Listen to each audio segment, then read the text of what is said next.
presentation is part of a program that we call Editors on the Road. Today's presentation is Media Relations. We also have another one called Increase Your Bottom Line, reading Pocono Business Journal. And then we also have a whole series of presentations every month called Business and Books. We hold them at our local library right now, but we're hoping to travel throughout the 4 counties to different libraries, and we have our various columnists come and speak about their area of expertise every month. So that's our Editors on the Road series.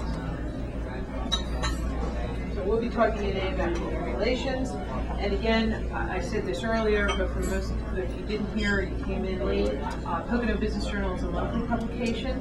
It's a business publication that's talking strictly to businesses about business. And it covers the business community and the economic trends in the 4 counties of Carbon, Monroe, Pike, and Wayne, which is technically the Poconos. So what is media relations? A lot of you, I'm sure, have heard the word, but really, what is it? It really is maintaining good and open communication with your media media in the community. And that media is not just newspapers. So when we develop this presentation, we're trying to do it as a service to have businesses understand how you can really position your business to work with television, radio, newspapers, any of those media. And this, I'm just outlining here what the media outlets are. Print would include newspapers, magazines, newsletters, books, television, of course, local broadcasting, cable and public broadcasting, radio, you've got your local, national, public radio, and online broadcasting. That's fairly new. And then internet, of course, that's also print media in another form. How do you develop this relationship with the media? Well, one of the first things you want to make sure you do, I mean, all of you have different businesses in here, and media will work differently for all of you, and not everything that will work for you may work for you. So you want to research the media outlets that are going to benefit your company. Some of the things also you probably should have put in here also trade journals. A lot of you probably already get trade journals, so that may be something else you want to keep in mind when you're thinking of your media list. You want to create a media list. A media list is basically the media that is going to help you further your business. And you want to identify those sources, make a list, and I'll get into that a little bit more. But you want to, after you identify this media list, you want to call those media contacts and get to know what their preferences are. All media has different ways of handling information. I can tell you what some of the basics are. You're going to be writing a press release, which I'll get into later. But that's really your key that opens the door to most media is your press release. So you want to make sure you develop your ability to write those and get those out. But anyway, you want to get to know their preferences. When do they want it submitted? How do they want it submitted? Is there a special format they want it submitted? What are their deadlines? And the other thing that will help you a lot, well, if it's available, not all of them are, and not all the media outlets, but most print media outlets have something called an editorial calendar, where we do ours almost a year in advance, where every month for us is a different focus or a different topic that we try to focus on in the paper. That may benefit you. If you see that in September we're doing something on HR or insurance, you're going to say, gee, I could contribute to this, or I have something that might be of interest to them. It's a good entree. It's a good way to start the conversation. Okay, what is a press release?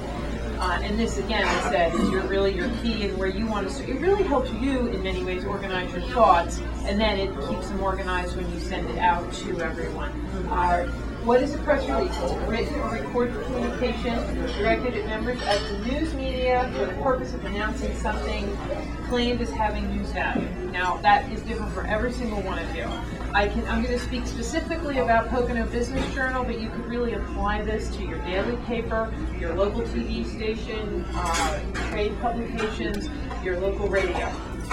Maybe any of you might bring on a new a new employee. You may have a new product line. You may have expanded your business by putting an addition on the building, or again, increased your product or service line.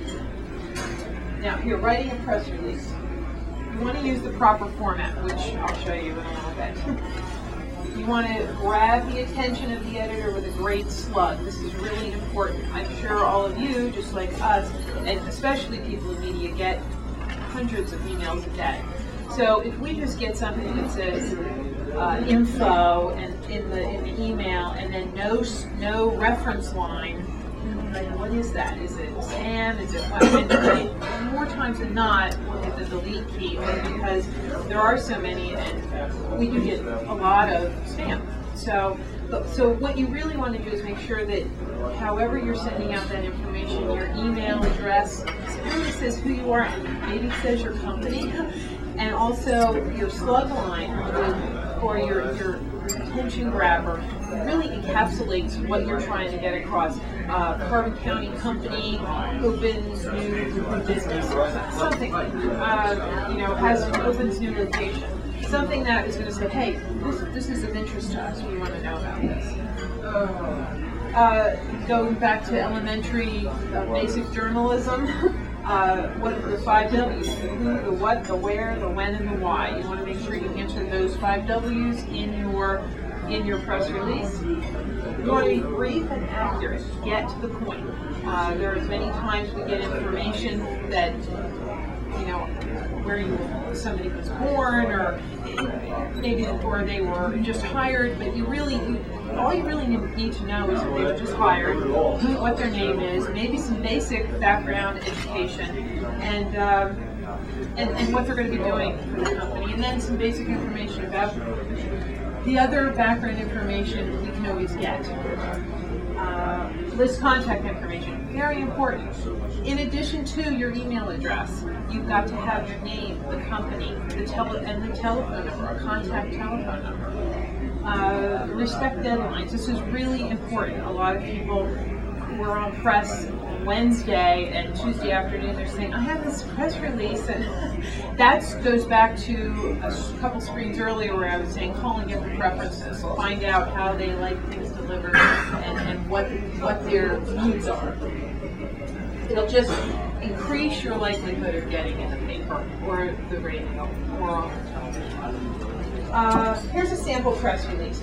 I do have this in electronic format that I can email any of you, but what I did is I just basically set up a fake press release, and it shows you exactly what you want to do. Sometimes you want to put your logo in.